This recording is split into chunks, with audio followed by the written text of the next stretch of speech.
to the Locksmith Show. I'm Andrew. I have Ryan sitting across from me today. We have Charlie, who is out sick. Our call-in numbers are 602-277-5369, or you can call toll-free at 1-866-536-1100. How you doing today, Ryan? Oh, I'm living the dream. How are you, Andrew? I'm not doing too bad. Again, like I said, Charlie's out sick today. Maybe he'll call in later on in the show. We do have a very special guest on the phone to start off the show with us. He's an expert in the industry and is a very, very big consumer advocate. We have Tom Lynch, the director of SOPL, Society of Professional Locksmiths, on the phone with us. Good morning, guys. Morning, Tom. Hey, I hear you were shorthanded with Charlie, so yeah, let's have some fun. Absolutely. Great. So, excuse me. So word on the street is you're going to be sending Andrew over to Texas to go to a couple of expos. Is that right? Yeah, Andrew's a great rep. He's a member of the society, and he's a great representative. I see a lot of promise in the future with what his ideas are. So yeah, I'd love to have him go there and represent us. I would like to go. If I can't, then he'll do just fine. So what's on the agenda for today? I know you got a lot of listeners that are tuning in, so let's see if we can get them to call in with some questions. Absolutely. Again, guys, the call number is 602-277-5369. We do have a little bit of a consumer issue that me and Ryan ran into on Friday. I had a gentleman by the name of Mark call in to my lock company, and he was locked out of his car here out in Phoenix, called me. I gave him a price quote of $65. And then at some point we didn't get the call back because it got lost in translation, I think, because I was on the phone with somebody else. About 30 minutes later, the gentleman called back again and said that he couldn't get a hold of me again, and he had called another locksmith, and the gentleman was there and wanted to charge him $195. And I said, you need to tell that guy to go away. And I will get Ryan on his way over there.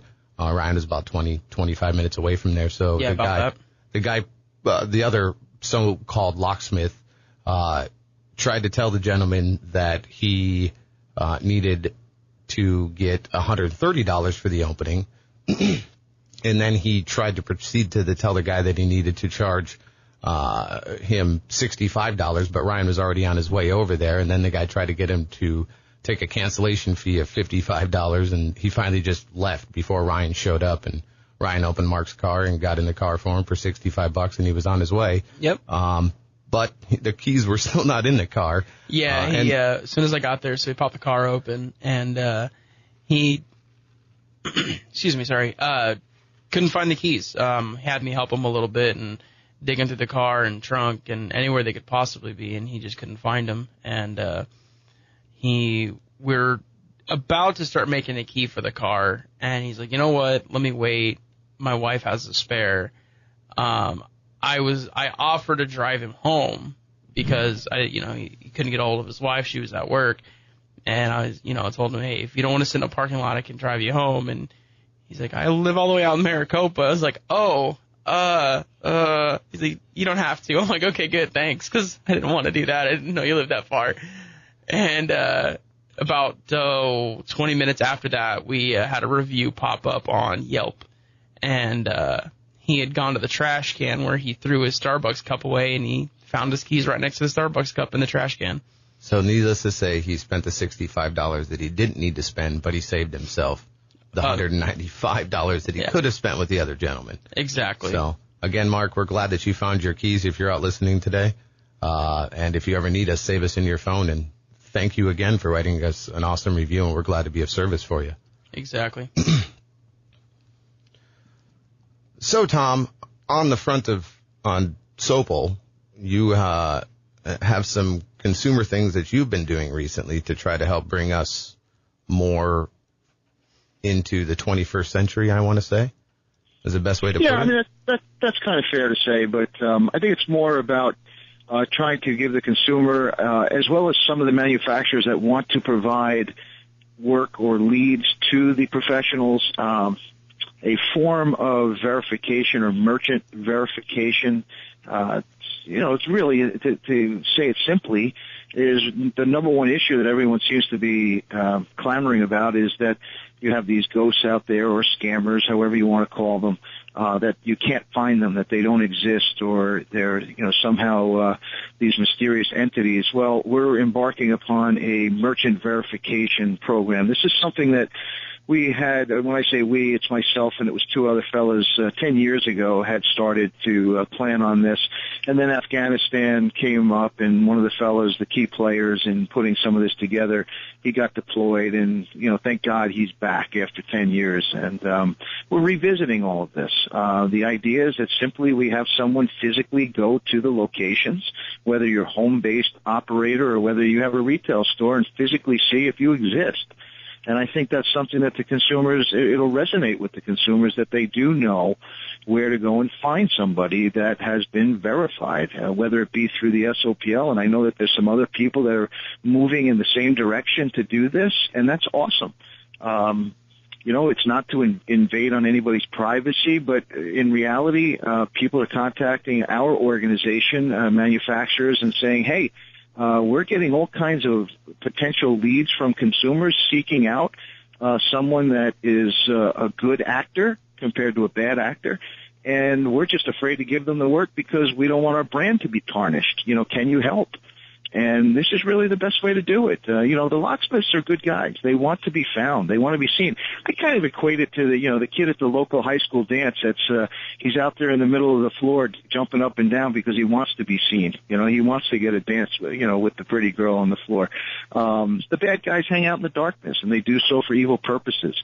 So yeah, we're embarking upon what we call Lock Verify, where we're going to go through this merchant compliance program, as well as peer review and a few other things, and we're just going to start giving check marks. It's a form of self-regulation, which I think is pretty awesome.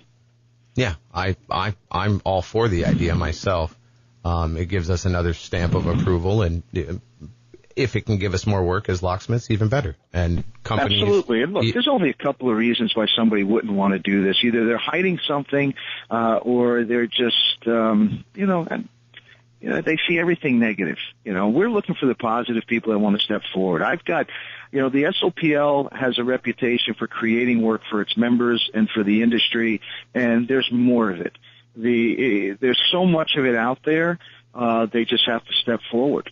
We'll put those people together, and hopefully it'll help everyone, including the consumers. Well, and that's the main part of all of it. That's what we started this show for, was to help the consumers find good, legitimate locksmiths, for one, find somebody that isn't going to overcharge them, somebody who is going to stand behind the quality of their work more than anything. The consumers hold the power, Andy. The power of the review, not a fake review, not this bogus stuff that we see, but the power of the review is incredible. And look, the consumers, they're pretty awesome. I mean, look, they're just looking for someone to help them and to do the right thing. We're consumers. I'm a consumer. You're a consumer. I know how to be treated, and I know how to treat other people.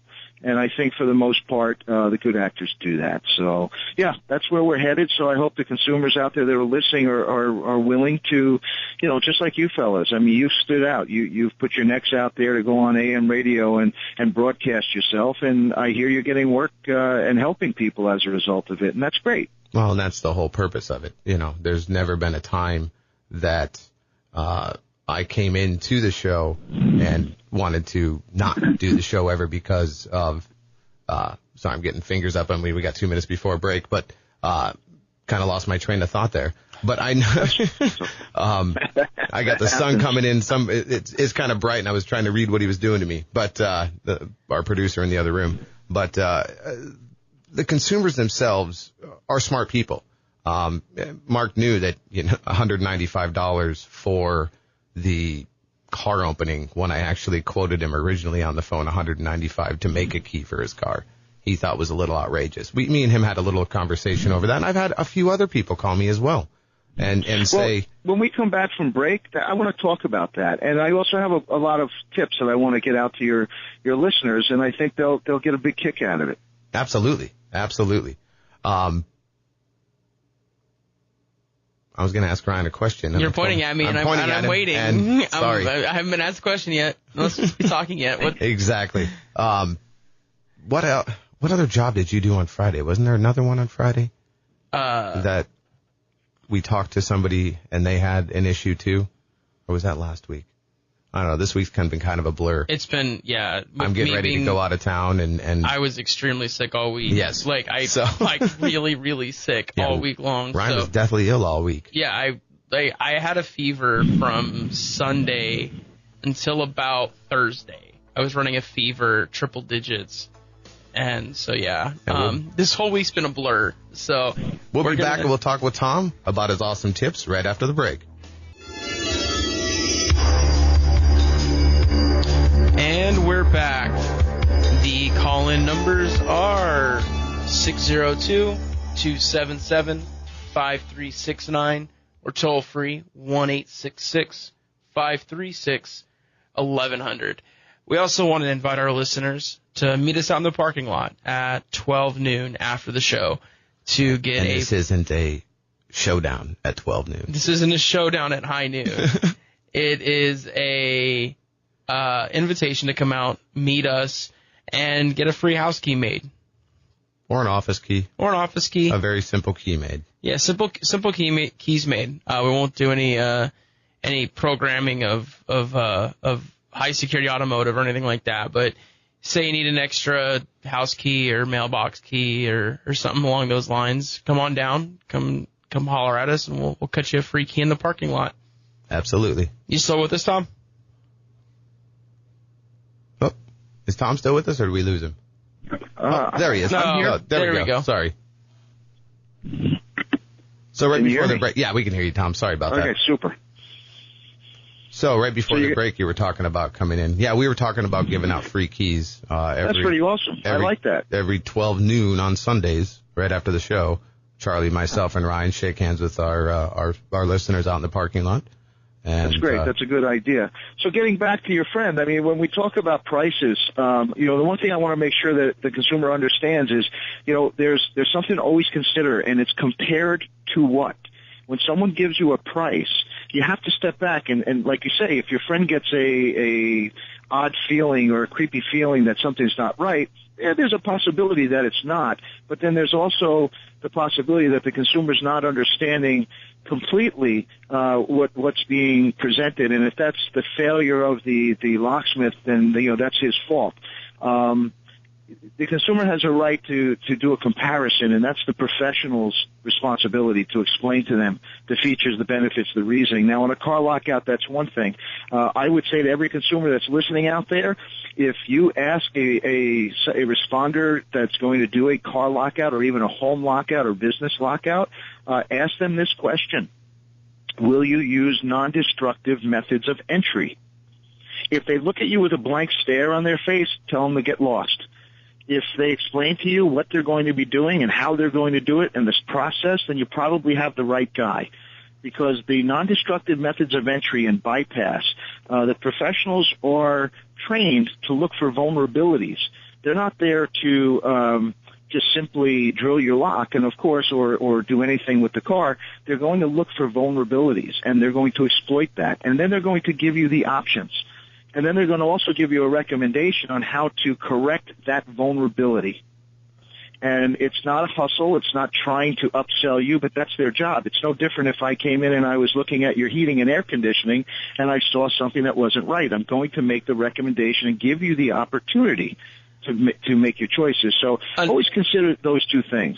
Another comparison to make is when you take your car into the automotive shop. If you take it to a trusted mechanic, he's going to give you a breakdown of, what repairs need to be made to your vehicle, and he's going to list it out in order of importance. He's not going to do that to try to swindle more money out of you. He's going to do that because those are the concerns he has about keeping your vehicle on the road and safe. When a locksmith comes out, they should be taking a look at all points of entry on your home and making recommendations on how to secure them better. That's our job. We want to make sure your home is secure. We want to make sure your business and your vehicle are secure. We want to make sure your safe is secure. And one of the last things that we... Absolutely. So don't always predicate everything on price. That's something that needs to be obviously learned. Everybody wants the deal. I get it. Believe me, I do it. But don't always base everything on price. And this is where the consumers are getting trapped with all of these squirrely types of deceptive advertising. It's not always about price. You get what you pay for. We all know that. But what I wanted to share with everybody, we're in the tax season right now. And I don't know if everyone is aware of this, and this is something that came up just the other day when I worked with someone and offered a safe to them. In tax season, and not just now, but if you're storing your taxes in your home safe at any time, as long as your documents are in that safe, it is a tax deduction, and you need to talk to your accountant. It's no different than if you had a safe deposit box. You're paying a fee for that. You also the same goes true for your home safe. So for all the consumers out there that have a safe, there's a tax deduction for you. You just got to make the call and you got to push it. Absolutely. And as well as I tell people all the time with the safe, you want a safe that isn't low dollar safe. You don't want to get the cheapest safe out there. You don't want to go pick up the Walmart or the Home Depot special all the time. Just because. Well, you need to label those two in this sense. Again, these are all containers. They're fire boxes. They're not what we in our industry consider to be a safe container. There's a big difference. Big difference. The thing to remember is that in our industry, and here is what the consumer should be looking for if you have a pad and paper and you're really interested in getting a safe. If you're keeping your taxes in a fire box or even a fire-resistive safe, that's fine. You could do your tax write-off. But if you're actually looking for something with $5,000 or more of valuables that you're going to be putting into that safe, you need to look for a safe that has what's known as a Group 2 relocker, yep. A Group 2 safe lock with a relocker. And that's very important because, especially for small businesses, that's what the insurance companies are going to look for. So there's a difference between the retail big box stores and the professional locksmiths. And while we're talking about the big box stores, Andy and Ryan, I do want to let the consumers know that, we're talking about pricing, we're talking about value, compared to what, when they walk into these home centers and they seek hardware, rather than going to the local locksmith, they have to be aware that the hardware that they're purchasing in these big box stores, they come in one container, they come in one carton, one case. The consumer should pick up these locks before they purchase them. And take a look. There's a label on them that will identify the key combination. Yep. What the consumer doesn't know is that if Andy, Ryan, and myself went in at the same time and we lived on the same street in the same neighborhood in the same town and we all purchased locks at one time or another, we may be buying a lock that has the same key combination and we have keys to one another's house because they're keyed the same. See, and that's why it's very important that the consumer consider the professional locksmith to do a rekey to change that combination to a random combination number. And any legitimate locksmith should be either have a pile of pre-cuts that he keeps in his truck that he knows haven't been used anywhere else, or B, has a machine like an HPC Blitz where he can code cut a new key right there on the spot. And it'll be a number that the locksmith created that he knows hasn't been used. Exactly. And, one of the things that consumers need to digest again is you're buying a product that is a consumer expendable item. It's identified as a grade 3 piece of hardware. It's not really intended to last your lifetime. The other problem is that this is such a common keyway that you have to ask yourself this question. Is it okay that someone can make a duplicate of your key without your knowledge? If your answer is yes, then that lock is really good for you because someone can take your key at any time, whether it's a valet or anyone. I could look at your key from 10 feet away, and I can replicate that key without you knowing about it. Yep. But if the answer is no, then you need to see a professional and ask them about a reserved keyway or a restricted keyway that only the consumer can give the authority to have that key duplicated. Otherwise, those locks that you're buying at the big box stores are so easily duplicated, you wouldn't even know if someone entered your home or business. Yeah, and you can pick your way in and pick your way out. just as quickly as using a key most of the time, if you have the knowledge of how to do it. Exactly. No, and one thing that we tell our customers, one of the high security locks that we use is multi-lock. And we use the interactive pin, and the one that we have is a keyway designed specifically for our company and not for any other locksmith in town.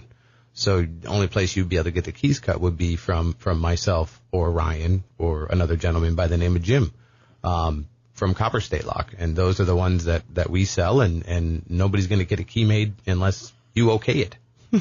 So we have to see your driver's license. You sometimes have to even come into the shop physically and get it unless you've been a big account of ours for a long time. But key restriction is a very big thing that I'm very much in. We use it in our studio, at my recording studio too. I know which keys are where, who has those keys. I keep a very tight, close watch on what key goes where and who has it. And if a key is lost to a door, we pull that one lock and we rekey the. I'm still learning about the Grandmaster system, but we rekey the end user system. I don't know what the label. I don't know what it's called. Maybe end user change key. Yeah, the change. Yeah, we would change it. We change the change key out. The Grandmaster never changes, but there's only about 3 of us that have access to the Grandmaster, exactly. So not a big problem. With that, we're going to take a quick commercial break. Hopefully, Tom will stay on the line with us, and we'll be right back with you, folks.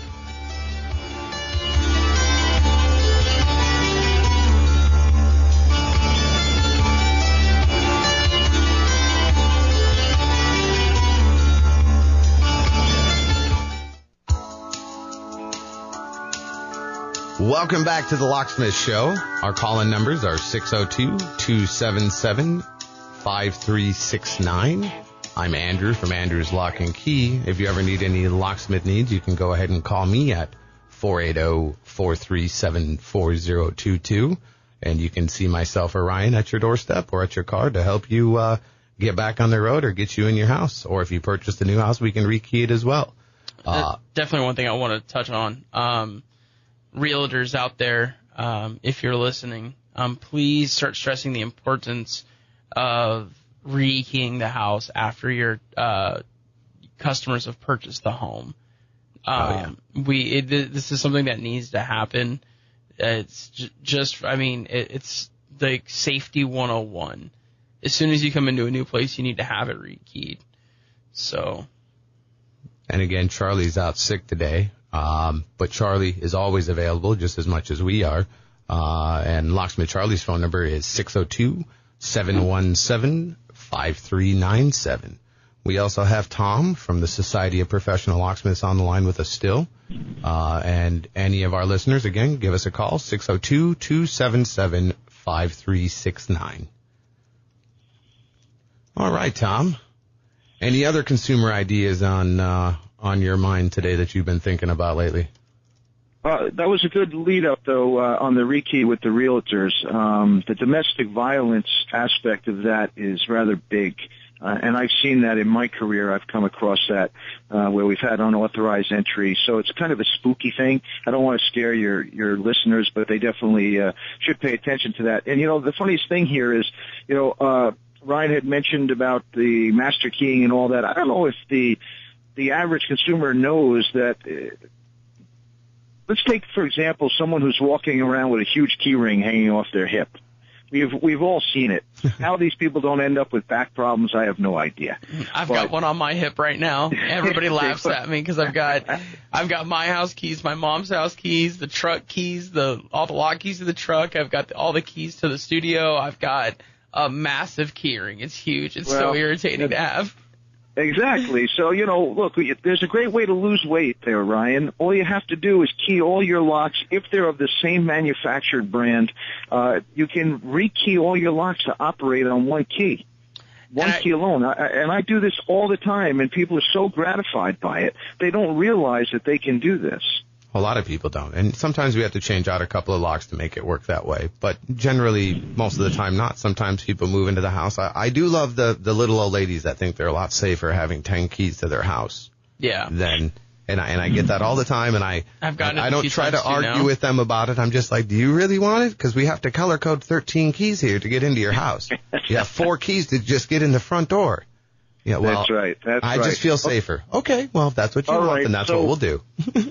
So, listen, we're running out of time, so I want to get two things out to everybody, and I think they're going to really love this. I'm going to do a shameless plug for a brand new product. One of the things I like to do with the SOPL is we do seek out some of these smaller indie companies, startup companies, or inventors that have come up with these really great products for the consumer, and we help the consumer meet with these folks somewhere along the line so that they can find out about this. There's a great product coming out called a double lock or a bedroom bolt. It costs $10, I believe, retail, 10 or 11 retail. And the locksmiths will have the opportunity of providing these to the consumer.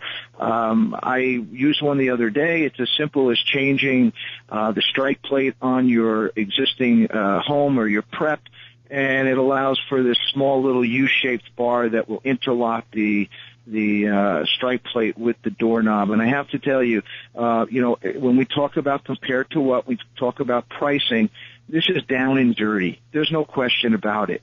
Will it stop a raging bull? I don't know. We don't have those up here in New York, but I will tell you this. Everybody deserves something according to what they can afford. So you do the best that you can do, and you add layers. So I'm going to make this pledge to your radio program that I'm going to get some of these sent to you to give out as prizes to your listeners for whatever upcoming show that you have. Yeah, that'd be awesome. And what was this product called again? It's called U double lock or bedroom bolt. They have several different names, but I'll definitely get some out to you for sure. Absolutely. I don't even think they have a website up yet. I'll have to double check that. Okay. But I wanted to also introduce something that's already existing that's out there, and this is huge. Absolutely huge for the consumers, for especially the individuals that are alone. I think you mentioned the little old lady, and that's not to be insulting. Oh, no. My job is to look out for those folks and the single moms and the people that are vulnerable. There is a product that is intended to identify someone if they attempt a forced entry into your home or business, but let's focus on the home. It will deploy an ultraviolet mist, and in that mist is a strand of DNA. So there's definitive legal proof. If I come to your door and I'm aggressive and I try to forcibly enter your home, I will not be able to deny that I was not only at your home, but I was at a particular door, because each one of these devices is registered and identified. The strand of DNA is separate in every single one of them. So basically, think of it as a door chain, but not the door chains that we all know. This is a heavy-duty, case-hardened product that has a small canister that mounts on the door frame. Well, this is coming into the United States, and it's coming fast and hard. There are already products here that the law enforcement is using. There's been some case studies in Florida where they've reduced the crime 80% in a given neighborhood that had a high rate of forced entry. And I hate to say it, and I don't want to scare anybody, burglaries are one thing. Forced entry, that's a problem. And it's increasing, and it's getting worse as the economy gets worse. Or as the society starts to break down, forced entry is something that has to be looked at. So, I'll get a couple of those that I can send out to you guys as well. And I think the consumer needs to start looking at these things and that'd be asking awesome. questions. We can review them a little stuff. bit, maybe, review the products and give a couple of them out to our listeners. It'd be awesome. Thank you very much, Tom. You got it. So, Tom, just a random question, and not to delve too, not to get too nosy, but I always ask this question to locksmiths, and the reason being that I have a friend of mine who just moved into a new house, and he's putting off the rekey because he wants to upgrade his locks, because he wants something that he can't easily pick. And so I jokingly told him the same line that Andrew always tells me: a lock is designed to keep an honest person honest. If they want to get in, they're going to get in. So what brand of locks do you have on your home, and what do you recommend? Well, that's That's a tricky answer. I happen to have something called a Miwa, which is no longer available on the market. I was at one time a Miwa dealer. I like that product. It was from Japan. It was an ultra high-end product because here's the thing. It has certain virtues that others do not have. It's magnetic. I also have a push-button lock on my door because I don't like to have keys in my pocket. I like to just run up and push my buttons and get into the house because I'm in and out. So saying that, I hear the keywords that you're saying is picking locks and, making it, your customer doesn't want them pickable. Honest people, that's true and not true. I could secure a property where you cannot get in, and I can make it extremely difficult unless you drove a car through the front door. You're not going to see that in most cases. And remember, I'm from New York, and I'm not insulting your listeners out there, but I think it's diametrically different. And the other thing to remember is this. You may put a fancy lock on your door, but if you're not paying attention to those vulnerabilities that I spoke about, and the bypasses, I can tell you right now that if a consumer or I were to walk up to their front door or any door, and the first thing I look at is their weather stripping. If their weather stripping is the kind that compresses, if it's foam or it's the bubble style, I know that I can Lloyd the latch on that door. I don't care if you have a $150 door lock on it. I can Lloyd it with a credit card. It's those simple things that to me are more important than what kind of lock do you have on your door. It could be a grade 3 consumer expendable lock. I can still bypass and get in without any signs of entry. So, that to me kind of makes me chuckle. Everybody wants to know what you're using. I mean, there's a lot of brands that are out there. At one time on one of my properties, I had another obscure style lock called Pressomatic. It was another push-button lock that I loved it, absolutely loved it. In fact, I think they're trying to make a comeback. But, these companies don't fail because what they offer is junk. They fail for other market forces, whether or not they're able to get to market, whether they're able to get the consumer to learn about their product, or the failure of our industry in not offering those alternatives. Again, compared to what? This is where our side of the industry needs to engage the consumers, not just become cookie cutter. Like I hear you mentioning certain product names. That's great. I'm giving you names you probably never heard of. Yeah, I have no idea who any of these companies are.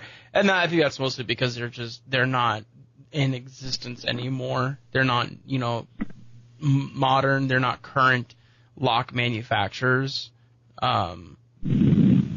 So that's probably why I don't know who they are. Our listeners are probably completely lost as well. So, well, no. And again, yeah, go ahead, Andy. Well, I was saying not necessarily. I mean, an average person can see a lock that's a goofball lock and say, "Oh, that's way different," and determine it could be high security, it could be just a really low security lock because it looks different. Yeah. But most people are going to notice that, and like Tom said, more than anything, that's why I say a lock's keep an honest person honest. But it's also when I'm at a house and if we can't pick a door, what the first thing we do? We go look for another door, or we go look for an open window, or we go look for the garage code that's sitting right there and the door's unlocked. Well, hey, let me interject on that. I'm only doing it because I know you're pressed on time, and you know how us New Yorkers are. We're pushy. Hey, you know what? I had a guy one time, same thing. Locks only keep the honest people out. All it takes is 2 seconds to turn to him and look at his wife and say, is that how much you value your wife and family and your possessions? I mean, let's be realistic here. If that's what you think and you're not going to make any type of countermeasures to thwart the problem, then you're the problem. I mean, I don't know about you guys, but, everything I have within my space, I cherish. And I don't think about how it feels if suddenly there was a breach. I can tell you this, someone's wife is going to feel very creeped out. Someone's children are going to be very nervous. The whole idea that someone invaded your space, if you look at it as if it only keeps the honest people out, it's not true. If you frustrate people enough or the bad actor enough, hold on they one will sec, move on. Tom. We're going into a break. We'll be right back. Okay, buddy.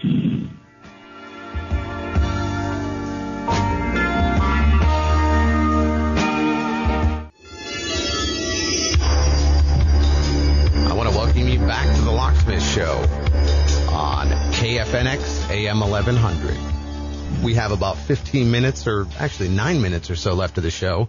Our call-in number is 602-277-KFNX. Yeah, I'd love to hear some people call in with some questions on problems they're having.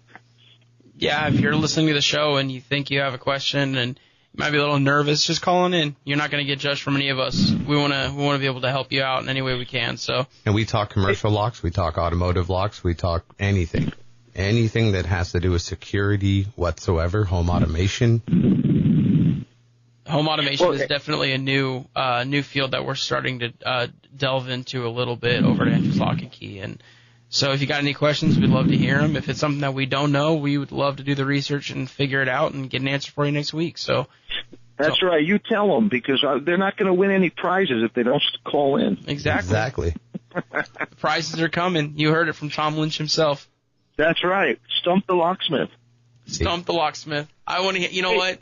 That's my challenge. I want to hear Andrew get stumped.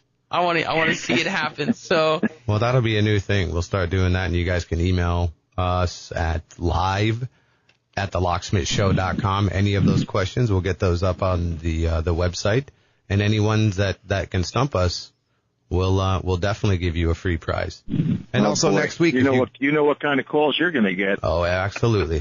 And next week, I will be giving away a free transponder key to anybody that calls in the first 20 minutes of the show. So any of our listeners now, I will give out a free transponder key, not a remote head key, but a free transponder key programmed to your car. Wow, that's a $65 minimum national average. Absolutely. That's a nice deal. So you heard it here, you heard it here first, folks. Next week, Andrews, I haven't seen him give away keys at all. These keys are expensive and quite laborsome to make and get programmed. So this is the deal. This is the deal. Any of our listeners, the first caller, the first 20 minutes of the show next week, again, give us a call, 602-277-KFNX. 5369. So listen, you talked about something, all inclusive. The locksmith doesn't do locks and lockouts and door locks. They do CCTV, they do cameras. They do access control and door closers and automatic doors that you see on the storefronts and all that. So that's the one thing that we don't want to mislead the consumer to think. The one thing I find funny is how people think that all you do is cut keys. That's not what happens. No. Or that, is there a lot of money in car openings? Well, yes, there is, but that's not. I maybe do 2, maybe 3, 5 on a busy week. Of those, a lot of our stuff's our house keys, lost keys to cars. We probably do 20 of those a week some weeks. We do a lot more lost keys than we do with car openings. And I do more commercial. I do intercom systems. I do cameras.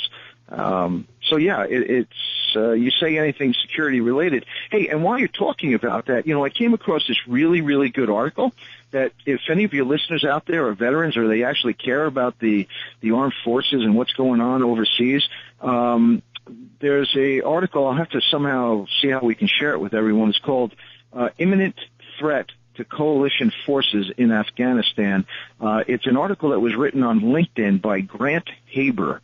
So if you're good at Googling, Google Grant Haber, imminent threat to coalition forces in Afghanistan.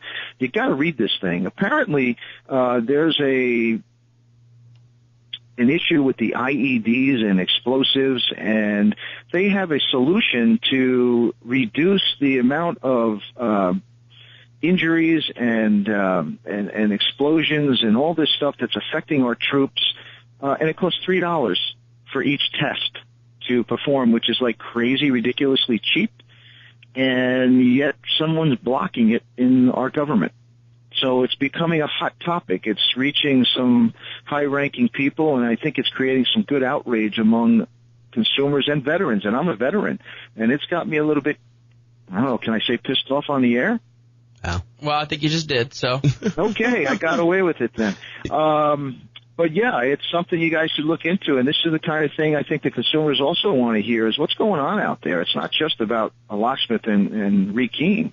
But apparently there's this huge amount of traumatic brain injury that's being the result of some political hack that's preventing a $3 test to be performed on precursors for explosives, homemade explosives and IEDs. So if we got any vets out there, call in. I'll see what I can do about getting this fella on the air so you can hear right from the author of this article. And that's really sad, more than anything. Our vets need to be definitely taken care of better than they are. Out here, we had a big VA problem going on for a while. Still do. And still do. And it's sad. I respect every gentleman, woman, anybody who's ever fought for our country. Much respect to you guys and your family members. Well, the other thing, too, to remember is a lot of the guys that come into our industry that end up working within our field, and it's not just locksmiths, whether or not they're in the electronic security field, they're transitioning from the military. Yes. We have a large amount of ex-military in our ranks. Yes, we do. So, it is something to think about. And it's another topic for your show that I think the consumers want to hear about. Yeah, I do absolutely think that our consumers would love to hear about that. Any veterans. I'm not a veteran myself, and I don't think Ryan is either. No, my little brother served in Iraq. I thank him every day we talk about it. And that's a whole other topic of why I didn't go. I actually tried to, but they didn't want me to go prior to 9/11. And right after 9/11 happened, they wanted me, and I just felt that, since we were going to war, they wanted me, but I spent 2 years trying to get in.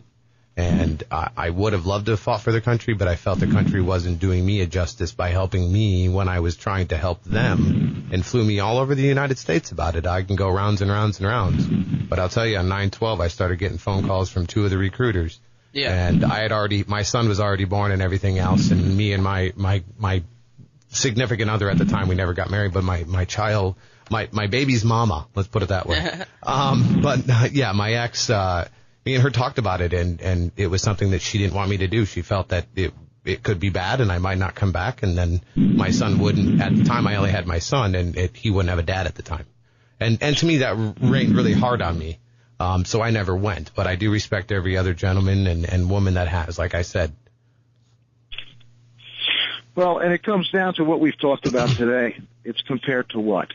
It's compared to what, and understanding the cost, the benefits, the value proposition. So whether or not we're talking about something simple as a lock for the average consumer, or a precursor kit or whatever that they're arguing about here, always remember that there are options, but we need to be aware of it. And unless there's consumer awareness, then people will be taken advantage of, just like these soldiers are. Exactly. So. And that will conclude the Locksmith Show today. I want to thank Tom Lynch for calling in and sticking it out with us for the whole time. Really appreciate your input. Years of locksmith experience is definitely well appreciated on the show. So you definitely filled that Charlie void pretty well for the week. But we miss Charlie and look forward to having him back next week. And with that, hopefully we have somebody coming out and meeting us in the parking lot. And do not forget, next week I am giving away a free transponder key in the first 20 minutes of the show, so don't forget to call. Thank you, and all have a great day. Have a great day. Thanks, Tom.